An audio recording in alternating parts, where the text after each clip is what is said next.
so excited to introduce two of my dear colleagues and friends. One of them is here today, Casey Hall. You'll hear from her in a moment. And then one of them, our good friend, Ryan McCreedy, he got stuck in Boston. He lives in Boston, and there's a massive blizzard happening right now. And so he is virtually going to be tuning in, and he's recorded some content for us. So he was very kind. We met yesterday. We jumped on a call. He's like, I'm stuck in the snow. I've got like 6 feet of snow outside my window. But he was able to weave in his amazing content. So I'm going to briefly introduce Ryan as if he were here. Ryan and I have been very good friends for over 5 years. And Ryan is incredible. He has his doctorate degree in the neuroscience of team dynamics. And he is a professor and an instructor at Harvard, and he teaches in the world of team dynamics, organizational effectiveness, and the concept of team synchrony, and truly the brain science behind that. He and I collectively guest lecture together at the Wharton School of Business at the University of Pennsylvania, and he is an absolute brilliant mind when it comes to the human side of change. And so he is here. You'll see him. He pops up on the screen. He was very kind to record some what he would have said if he could have been here had the airplanes been coming to Dallas from Boston. And then we have my friend and colleague Casey Hall, who will tell you about herself. And this is our activity that will be engaging as well. So go ahead and check to make sure you all have one of these. If you do not have this, please raise your hand and we will bring you one. Okay. Kevin in the back is bringing those around if you don't have one. So keep your hand up until you see wonderful Kevin bringing you one. Oh, thank you, Stephanie. Great.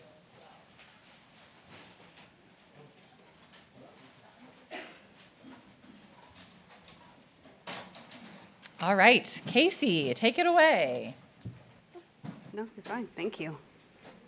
Thank you, Natalie. We had to have a little fun with this. Ryan snowed in. I was a little nervous about following Ryan introducing himself, and if I had thought through it, I would have been more intimidated by Natalie introducing Ryan. I've spent the last 5 years at Slalom working in partnership with Ryan, learning from his brilliance. But I spent about 15 years before that just being curious about how people show up at work, how to make their work environment more engaging and more meaningful for them. We spend most of our waking hours away from our families at work, and so we want to make sure that that's a good experience. By trade, I'm a talent strategy and executive coach, a facilitator, a learning and development champion, kind of all the different human capital management spaces. I have a master's in organizational leadership, which means that I get to be bossy and help people learn how to be better leaders. And although I'm not a PhD, I do have a child who is neurodivergent, and that means that I've had 15 years of experience learning firsthand through trial and error what it means like to create healthy brain spaces for your child and help them learn to have tools at their disposal to think about their thoughts and learn better how to show up. All right, before we get in too far, I'm going to give us 3 little learning objectives for today, and one of them is an activity. So start looking around and seeing who those friends are around you that you maybe didn't come in the door with. We're going to be chatting later. First, we're going to talk a little bit about just the imperative of brain health in the office. This is something you heard Sam talk a little bit about this morning. We'll talk a little bit more here. Thank you. We'll do an activity. You're going to use those worksheets to actually design some brain healthy experiences that you can take with you to your office or to your family, should you feel so inclined. And then we're going to reflect. So I love the fact that we've got these books where we can jot down all of our notes and all of our actions. I like to refer to this as my wisdom when I leave conferences like this, and that just stands for what will I say or do on Monday? Your wisdom. If you're really, I got oohs, y'all.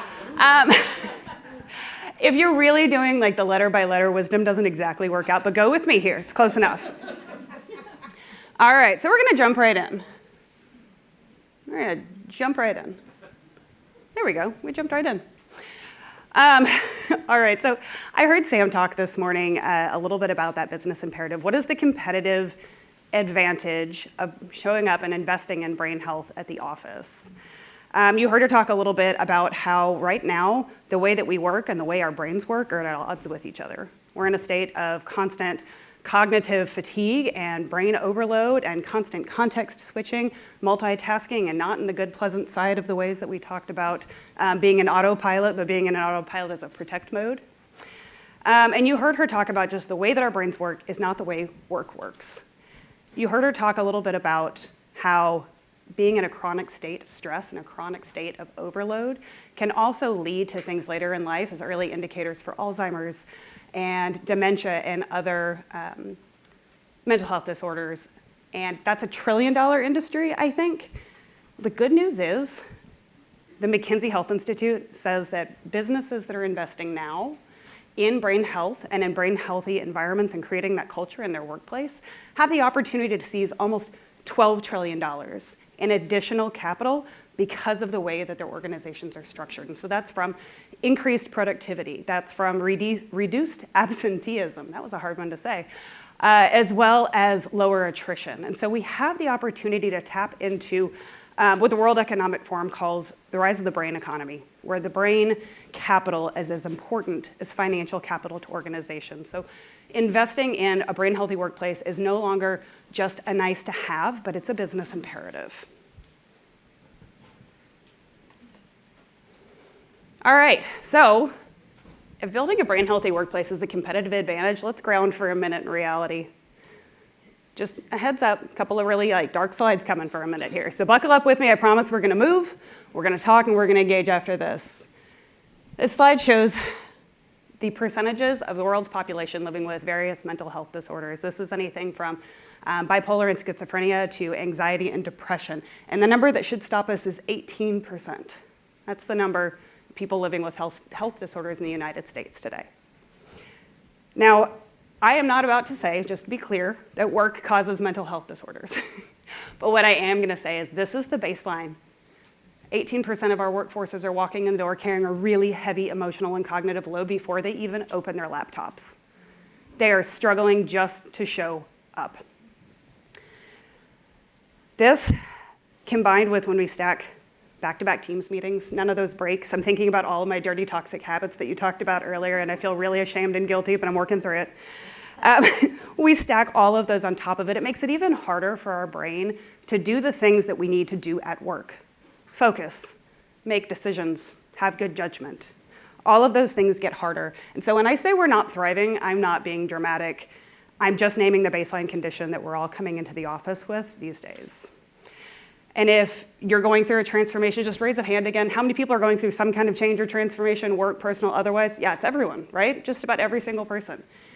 Those transformations require you to be able to learn, adapt, grow, change. All those behaviors become nearly impossible when we are under chronic stress, fatigue, and suffering from mental disorders. So if you're thinking, yes, this sounds like my organization, let's make the data point a little bit clearer. This is where the workplace signal becomes unmistakable. Gallup found that 76% of employees experience burnout at least sometimes. But I want you to pay attention to the numbers, the significant percentages that say often or even always. Practically, that's going to show up as reduced motivation, reduced ability to collaborate. It's going to show up as lower patience, more errors in your work. It's harder to plan, it's harder to regulate your emotions. When you're burnt out, are you the best version of yourself? Okay, I usually like people to respond when I ask questions. Will y'all do that for me? Thank you. It gets really lonely hearing just my voice up here, and so I like to hear other people. And now that I don't have Ryan to talk with and have questions about, y'all have to be my stand-in here. So again, if that transformation depends on people being curious and being able to lean in, being open to change, burnout quietly works against you. It actually creates more friction for change management. And it creates an environment where people or organizations are paying a tax, actually, every time a change is coming through. I feel like I heard my mic change. Are we okay? Okay, great. Just making sure we could hear. All right, one more not so happy slide. Let's layer on the fact that most people are doing all of this code switching, this living in a burnt out state, and they're doing it in a way where they feel disconnected. They're lonely. 1 in 5 employees report feeling lonely at work. And loneliness is not just an emotional experience, but it is a performance and a culture issue that we need to be paying paying attention to, because we are wired for connection and we're wired for safety. We need to be together. We need to be in community with our people, feeling like we have a place that we belong. When people feel isolated, here's how it shows up at work. They're less likely to speak up when there's a risk. They're less likely to bring creative ideas. They are less likely to challenge the status quo. So if I am lonely and I am feeling isolated and I feel like I don't have a place to be able to speak up, imagine what risk I might see that I'm not bringing to my leader's attention, not pointing out to my team. Imagine the possible damage to the organization about those types of things. So what do we do with this? How do I make somebody feel less lonely? I'm not suggesting you go around and hug all your colleagues, but if that's your work environment, get after it, let's do it. But what I do think is really important, and I was hearing this earlier in one of the panelists' responses, is think about small, repeatable activities. What can you do over and over? And I would encourage that and add on and say, what is the one small thing, what's your wisdom, that you can put in place that feels authentic to you? To me, that means that on Friday, my coworkers in the room will laugh, that means on Friday I'm putting in the Teams chat the GIF Your Weekend. This is a game that we play where we drop GIFs in our chat and everyone kind of explains a little bit about what they're doing. The idea is that it helps us feel a little bit more connected. Now that might mean that you're setting up a peer group so that people can talk through problems as they're going through on a project. That might mean as a leader that you're modeling reaching out and having one-on-ones and intentional check-ins with your employees.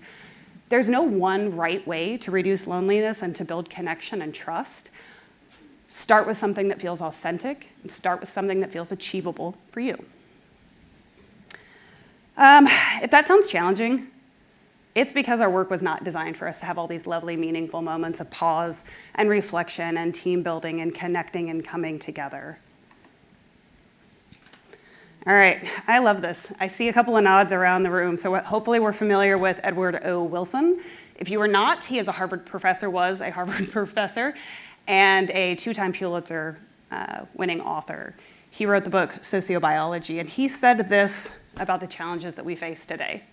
We have Paleolithic emotions, medieval institutions, and godlike technologies. I said this to my almost 15-year-old last night, and he's like, what do you mean, godlike technologies? Because he's never lived in a world that doesn't have AI and chat and this and that, you know. He doesn't understand. But for the leaders in the room, what does this mean? It means that the pace of change right now is the slowest it's ever going to be.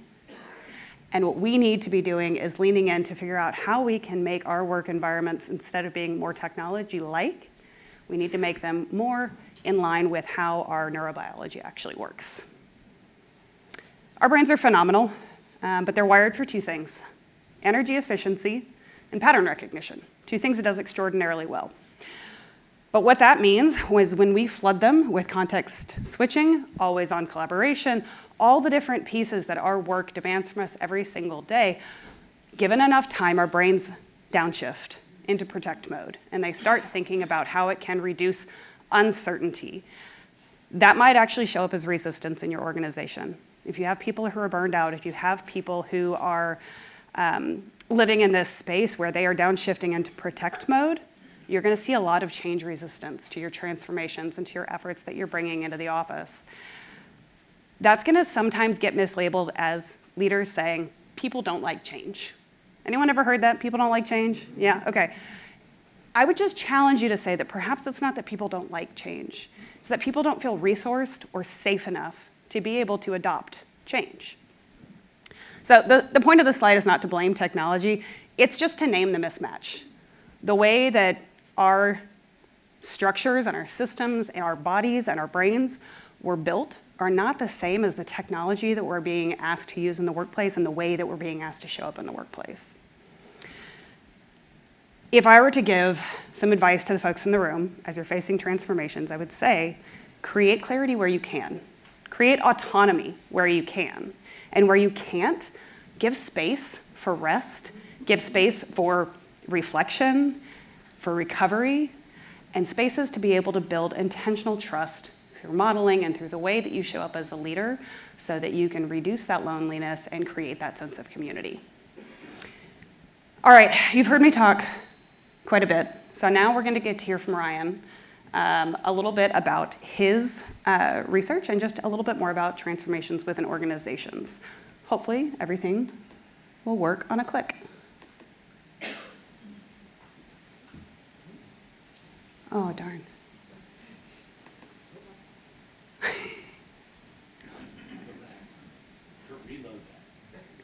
And now is the time for everyone to stand up and do a stretch. I'm just kidding.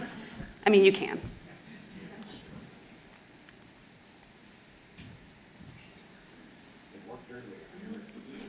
This technology is giving us a break. It's transforming all the time, yet Y'all let me know if I need to click anything. the success rate is still pretty low. Approximately 96% of organizations are undergoing changes that are significant that could probably be considered a transformation, but less than 1 in 3 of those are going to be successful. So one of the things that we want to just start off with that's pretty critical. I'm going to back it up a slide. Let's see what happens. Y'all are going to hate me. But now this doesn't do anything. When you're thinking about transformation is that there's a difference between what we used to call change and transformation. Change is often finite, well-defined. You can plan it, execute it, and close it out. But transformation is different. It's really a shift in an organization's identity, its culture, its governance, its ways of working. And it's really important that it's made up of interdependent, less defined initiatives that require much more iterative and experimental of an approach than what you might have done in the past. So one of the things that we often see is that transformations fail because they're often treated as though they're a point-in-time project, something to be managed. But what's actually required is more of an adaptive culture where a transformation is routinized. It becomes the part of how people think, how they operate, and that's exactly what we're trying to point to here. The end goal isn't a static operating model. It's really a culture that can keep adapting. But here's the pivot.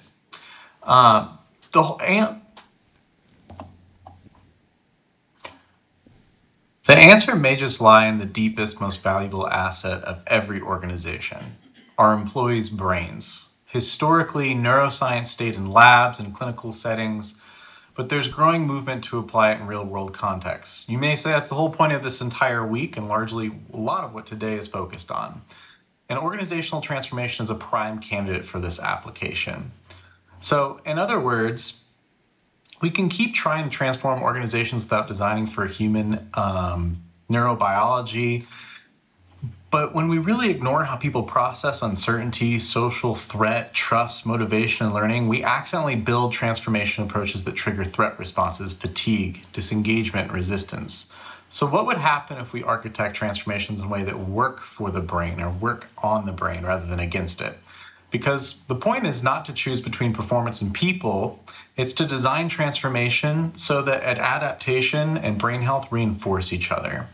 Right now, only about 37% of organizations undergoing a transformation focus on the employee experience and culture. And we estimate less than 5% consider employees' brains.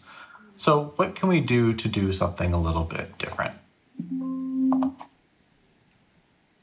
What we hope to do is break this false trade-off that transformation is inherently stressful and therefore incompatible with brain health.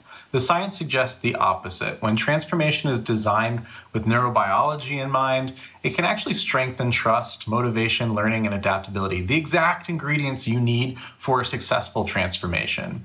The field of organizational neuroscience continues to grow. It may be seemingly new for some of you in the audience, but that research that myself and many others have done, kind of shows us to things that we should use. One of my papers published last year in the International Journal of Applied Research in Management and Economics proposes a neuro-informed multi-phase approach in how we do transformation work. And this is very similar to the way that we do transformation work with our clients here at Slalom. It focuses on all the key things you'd expect: exploration, understanding the problem, surfacing challenges. But one of the things it focuses in on is enablement, co-creation, and really the voice of the employee and empowerment throughout. So let's talk about that. Let's make that real. I want to talk about 3 concrete neuroscience-backed examples that leaders can use in transformation, starting today. First, getting executive or leadership alignment is not a soft nice to have. It's a neurobiological prerequisite. Research points out that leadership teams often assume that they have the same vision for and future state of where the organization's going, but in reality, they rarely do. And when that misalignment surfaces later, leaders retreat into silos and dysfunction spreads across the organization. A brain-based approach starts by intentionally building trust and alignment, doing things like structured team effectiveness work on leadership teams, having transparency, and doing something that we call reciprocal vulnerability. These behaviors are associated with oxytocin release. Oxytocin is the bonding hormone. And what that does is it really supports trust and pro-social cooperation and can contribute to something called neural synchrony. This is literally when people's brains get on the exact same wavelength. Their hearts start to match and they start to beat almost in the same way as well. And these have been shown to predict team performance and adaptive learning and collective decision making. In my personal research, I've developed something called a neuroteaming intervention, and it's not really all that complicated. Basically what it is teams share a little bit about themselves, their communication preferences, their hobbies, their pet peeves, but also their strengths and areas to grow, areas that are opportunities for them. And then team members individually give each other what we call gives and gets. They make it explicit of how they wish to be supported and also how they wish to support one another based off of the vulnerabilities and their preferences and their ways of working shared. This simple act can take under 20 minutes, and some teams or many teams were shown to induce synchrony, meaning that people's hearts and minds started to join as one. And what's important about this little quick tool is that research at Wharton, Slalom has partnered with some of this research, Dartmouth, myself, and others. We found that synchrony leads to better group decision-making under pressure, more collaboration, and the ability for teams to talk about the elephant in the room as if they were a team rather than a group of individuals going at each other's throats, if you may say. So if you want a transformation to stick, really start by creating a leadership nervous system that's coherent, a shared vision, shared language, shared priorities, and trust, but doing it in a brain-based way where we're trying to get people to mirror each other, model those vulnerabilities, and build more of a hormonal and even neurophysiological synchrony. Modeling a great culture really starts at the top, and it's critical to get that right in any transformation. Next up is kind of creating purpose and spending time with employee listening. So a lot of times people communicate the vision early on, but they don't really invite the voice of the employee. So traditional transformation tends to craft a vision behind closed doors, maybe with a few senior leaders, and they roll it out. But the reality is the employees are often the true experts in what's broken and what's possible in the organization. Neuroscience-wise, there's two big effects that show up here. First, communicating a compelling vision early can give people a sense of purpose. And purpose is associated in the research with reduced stress physiology and better long-term cognitive outcomes. And asking for open feedback the right way can reduce neurophysiological signals of anxiety in both people giving the feedback and people receiving the feedback, which matters because anxiety and uncertainty are gasoline on the resistance fire, which is critical when you're thinking of a transformation and getting buy-in. So don't wait until the plan is perfect. Start listening early. Give proto ideas of a vision and ask for start, stop, continue questions in the context of that vision. And then you're not just collecting data, you're reducing threat and increasing readiness in your employees. Then one of the last things that we're really passionate about, and we'll talk about more of this here in a moment, is co-creating, giving autonomy to employees. So move from telling to co-creating. The neuroscience literature and our experiences leading successful transformations align strongly on one thing. Employee voice should be not the stop of the feedback. It shouldn't stop at feedback. It should extend into designing solutions. So one of the things you can do is practical methods like design thinking workshops, getting a bunch of sticky notes and basically dot voting on ideas, etc. Trying to get people to ideate on not just, hey, we heard you, here's the problem, but what can we do to get into the solution space? That shifts people's brain states. Co-creation has been associated with greater solution orientation, connection, and reduced interpersonal friction just in the co-creation activity itself. And when employees have real agency in shaping the transformation, it activates reward-related regions and networks in the brain, including the striatum and the ventromedial prefrontal cortex, which both influence preferences, motivation, and performance. So, in plain language, autonomy changes how people feel about change. It really rewires their brains to be aligned to where we're going rather than adversarial to it. It becomes a reward response rather than a threat response. And it becomes our transformation, not just their initiative from up top. And that's the difference between compliance and ownership. So, if you want a culture of ownership and you want to bring that in to move the future of the organization together, it's really critical that you co create. So if the problem is that there's transformation needs everywhere and very few are successful, then the answer may be taking a brain-based approach to transformation and culture. But rather than me continuing to lecture about it, we want you to experience it. So I'm going to hand it back to my friend Casey to lead you through the next activity, which is largely translating neuroscience into practical plays. What are the repeatable moves leaders can use to reduce threat, build trust, and increase the brain's capacity for change? Because remember, transformation doesn't fail just because strategy is wrong. It fails when we overload that human system between our two ears that has to carry it. Awesome. Thank you, Ryan, in case he's watching the video of this. Appreciate it. All right, one last call. If you came in late and you didn't get one of these, please make sure you do have one. Raise your hand if you don't. We'll have somebody come around and grab one for you. What we're going to do now, introverts be warned. Kevin, I see someone over on this side, or a couple of folks over on this side as well. Introverts be warned, I'm about to ask you to look around the room and find somebody that you haven't chatted with before. It doesn't have to be the person next to you, but it can. But maybe just go out and try and meet, what is it, a third friend now? A third friend that you didn't come in with.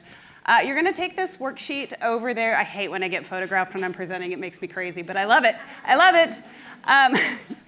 Take this over there. You're going to read through these first 4 scenarios. Just put a check next to the one that you're interested in working through with your partner.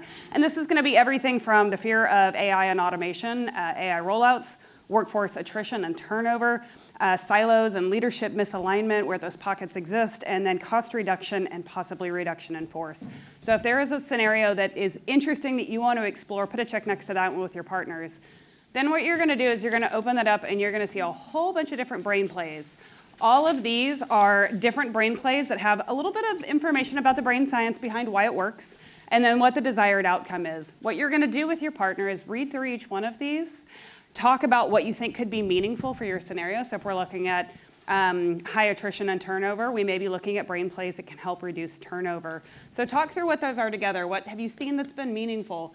Have you tried any of these? Have you had firsthand experience? Have you seen any of them fail? That's always a good conversation too.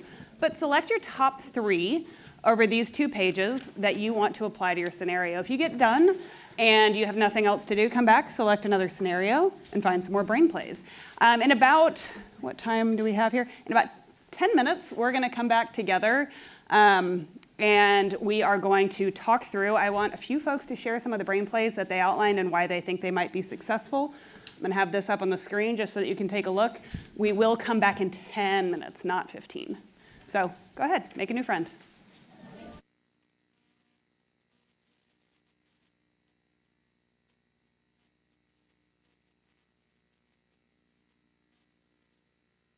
Oh, I'm sorry, I didn't.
Can you hear me? Hello?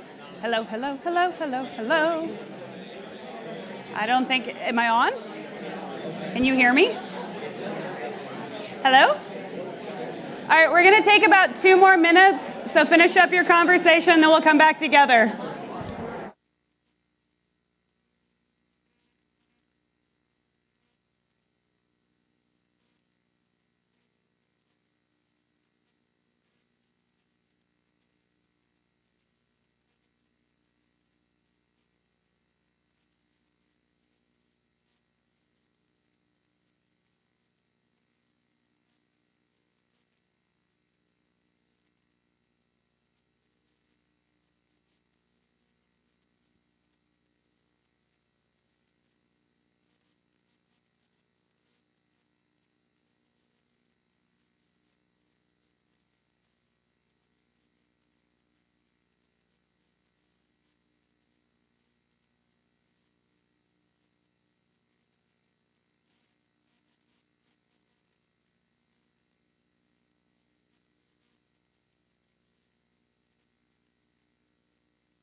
All right, I'll go grab Casey. I think we're ready.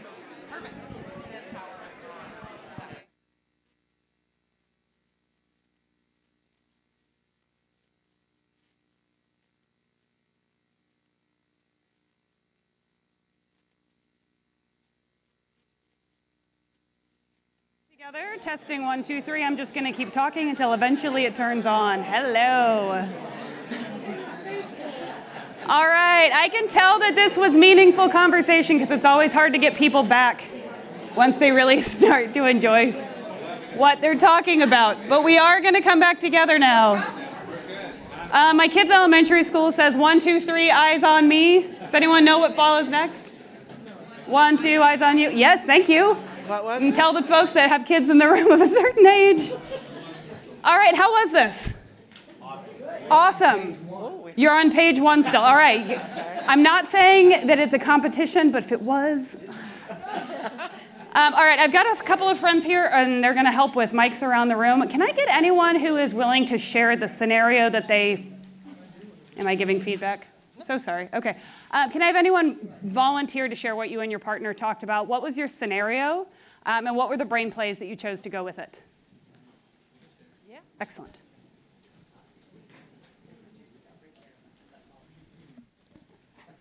So if you heard some noises back there, we had to wrestle. You had to wrestle? To reach a conclusion, and I lost, but that's fine.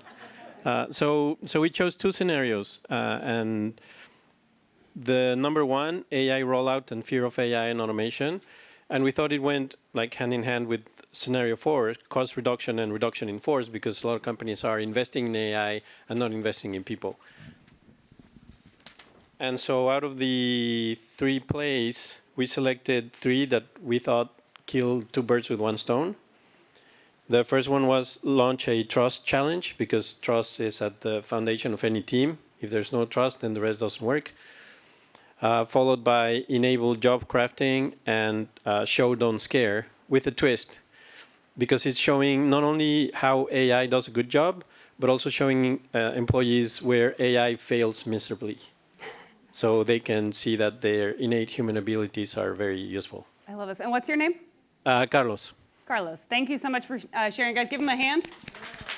Yes, yes. Always the hardest thing to be the first one speaking, so I do appreciate that. Who else wants to share their scenario and their brain plays? Oh, over here.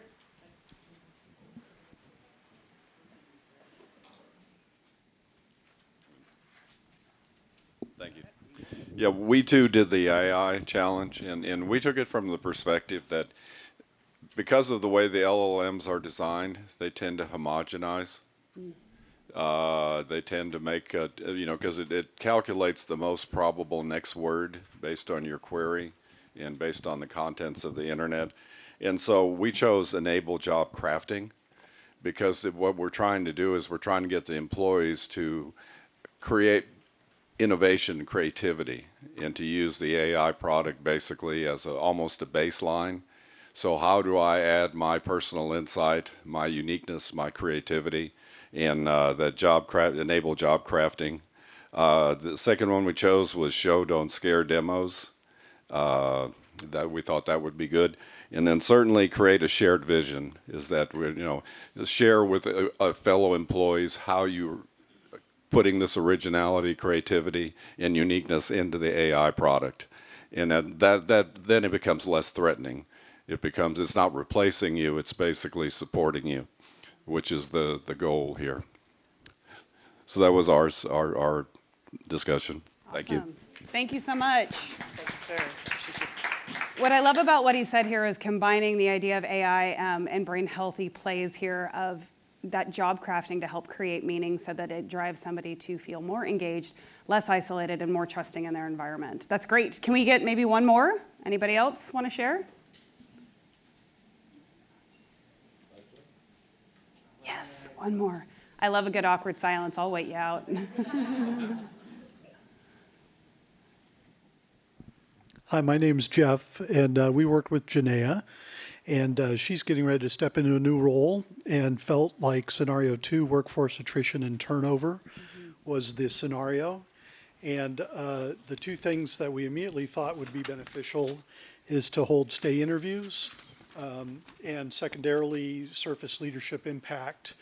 And I thought a good means by which to do those as well was perhaps leveraging those informal change leaders and champions to help surface the things that unfortunately management before maybe wasn't as attuned to, so that she can really begin to build trust with her team.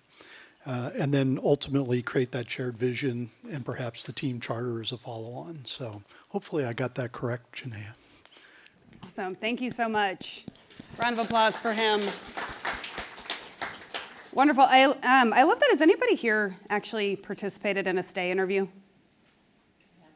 Okay, not as many as I had hoped, but man, these can be such informal things to use to help drive meaning for people and help them feel seen and validated in work. And you don't have to call it a stay interview. That sounds kind of like formal and scary, like you're interviewing for your job. Instead, I just like to call them check-ins. Why is it that you're staying? What do you love about your job right now? I love asking people on my team that, what do you love about your job? What's got you excited? Because we get a lot of times to complain about our jobs. We don't get a lot of time to talk about the things that we really love about our jobs. Spoiler alert, this is one of those things. All right. So you might be sitting in the room and think, okay, we're not going through a big transformation, or I'm not a leader of a big transformation. How do I now take this into my work? Or what might a brain healthy transformation look like? We've had the privilege of coming along some of the largest organizations in the DFW area and really across Texas and the United States and even the world to help them be more intentional about how they show up for their people during transformation times. Most recently, Ryan was telling me about his work with a Japanese pharmaceutical company where they employed a lot of the different tactics that you heard him outlining on those few little cameo slides where he popped in for a few words. We actually brought the entire team in to talk about the culture at this organization that had become quite toxic. Instead of saying, hey, leaders, create a North Star for how you want the culture to change, we got everybody in the room. And we didn't just say what's broken about the culture, but we got them brainstorming and ideating on things that they could do to drive the culture. Very long story short, we saw 25% lift in their employee engagement surveys in the next quarter. That's huge. We've also worked with an organization that's represented here in the room to help create their executive leadership program when they were going through a period of a lot of people in their senior level leadership group were about to retire. Started looking at what that next wave of leaders looked like. How did they want it to be similar and carry a legacy, but how do they also want it to be a little bit different? How did they want to be able to show up as leaders with their new competencies and engage with the upcoming people in their company, in their firm? We then stayed on with them to coach them in these leadership behaviors. So it wasn't just a, hey, go do this, but we came alongside them and actually helped them create those behaviors as part of their day-to-day routines and the ways that they engaged with each other from then on out for about 12 months. But if you're in a spot where you're like, I'm a team member, I don't drive the change, I don't drive the transformation, how do I, or maybe your leadership team doesn't value this. I hope not, but maybe they don't. How can you be the change that you want to see in your organization? I had the chance about 1.5 years ago to join a project where we were standing up a large new contact center for an oncology company based here in Texas. And it was about 1.5 years into the transformation when my team joined. And to say it was a toxic work environment is an understatement. And I, along with a few others, were not in a position to say, okay, everyone, we're resetting. And so instead, we started focusing on what could we do in our own space to make small changes. How did we start showing up and modeling the trust that we expected to see from our teams and from our clients? How did we model showing up, building inclusivity? How did we model showing up, taking breaks, not being always on, needing those breaks to get outside, to look around, to engage with people with camera on? I know that sounds like a silly thing, but when you're remote from people, being camera on and being able to make some eye contact or looking at someone and reading facial instructions. Each person on that team was able to help build a more brain healthy transformation for that client through just small actions of their own.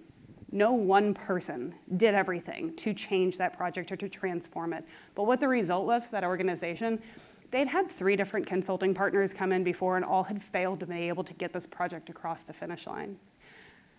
A lot of people wanted to leave the project when we got on it, from the client side, from the consulting side. No one wanted to be there. Everyone was burnt out. We were operating from depletion. People were not able to focus. They weren't able to protect their time and to protect their brain health. And one of the things I'm most proud of is by the time that project finished, and it did finish, we launched all 222 sites, we were able to look at the team around us and say, I like working with you. I value what you bring to the table. We work well together. This is how we operate as a team. These are our values as a team. And it was a place that people now ask, how do I get staffed on that client? How do I work with that team? So what a great transformation to go from a place where it's survival and shutting down and lack of focus and chaos to a place where you really want to be. Anyone watch the Olympics? Okay, good. Everyone should raise their hands. It's fun. It's good TV. I hope, like Sam mentioned earlier, you saw Alyssa Liu or you heard Eileen Gu actually speak after some of their events. Both of these young women spoke about neuroplasticity. They talk about the importance of taking a rest. Alyssa walked away from the sport for 2 years. In a culture, I was having a conversation at lunch that doesn't value quitting, how important it is sometimes for us to quit to be able to restart and re-engage. All right, I've reflected enough on my work. It's time for you to reflect on yours. On the worksheet on the back side, lest we leave a page unturned, you should see a space for you to write some takeaways. I would love for you just to take a minute and think through what out of either my conversation, sorry for the microphone, out of my conversation, out of what you've heard earlier today, what you've been thinking on, or maybe your conversation with your partner earlier, what are some of the takeaways that you want to make sure you don't forget when you walk out of here? And then down below it, I'm really going to mess with the mic, guys. I'm so sorry. We want you to write down your next step as a leader to make a more brain-healthy workplace. This is where you write down your wisdom. What will I say or do on Monday? It will be different. Or what will I say or do on Wednesday or Tuesday afternoon? Whenever you are back in the office, whenever you are engaging with your team, what is the one thing that you can do? Is it a check-in? Is it meeting with somebody to have some peer coaching? Is it providing a safe space? What is that one thing that you'll say or do on Monday? Make it small, make it achievable, but make it real. We're going to spend about 5 minutes doing that, and then we're going to wrap up.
Of talking, so I assume that we might be starting to kind of wrap up. I'm curious if anyone is willing to be vulnerable. I believe that a way to make learning stick and to make action actually happen is to speak to what you're going to do. I'm curious if anyone is willing to share their wisdom, their thing that they will do or say on Monday, their action, their next step. Well, we have a team at Center for Brain Health that has been working on Brain Health Week for about 6 months. And this week is an intense week. And so on Monday, I'm going to ask everybody what their recovery plan is. Ooh, Recovery yes. in order to be better brain health stewards of everything that comes out of this meeting. That is a practice what we preach, and I love that. Anybody else? Yes. So I work in data centers, and they're pretty stressful environments. So I'm going to, back to my team, have some simple habits that I can model myself and hope that we can adopt to kind of recover while we're in this stressful environment. I love it. For anyone who couldn't hear, Leslie works in a data center. It's a very stressful environment, so she's going to try and take some of these things back to her team to be able to model it for them. So I think that's fantastic. Anyone else? Yes. Hi, I'm with UCMB and I'm in HR, and I am going to ask that our team members change all of our 1-hour meetings to 45-minute meetings. Yes. And have 15-minute recovery. Yes, okay, for anyone who couldn't hear, she's gonna make 1-hour meetings 45 minutes, y'all. Those are really tough because then you have to have the discipline to actually do it, but have that 15-minute break, let people walk around for 5 minutes, regenerate their brain. Yes, I've got someone in the back. You're gonna use. Just adding to that. Yeah. Actually, last year had our IT team change our default from Outlook to have our meetings default to 40 minutes or 15, 20 minutes to build in those. I love this. You guys have so many good ideas. If you were kind of thinking like, I don't know what I'm going to do, write down one of these things. These are all really great ideas. We did have one question come in from the Mentimeter, and then we'll go ahead and wrap up.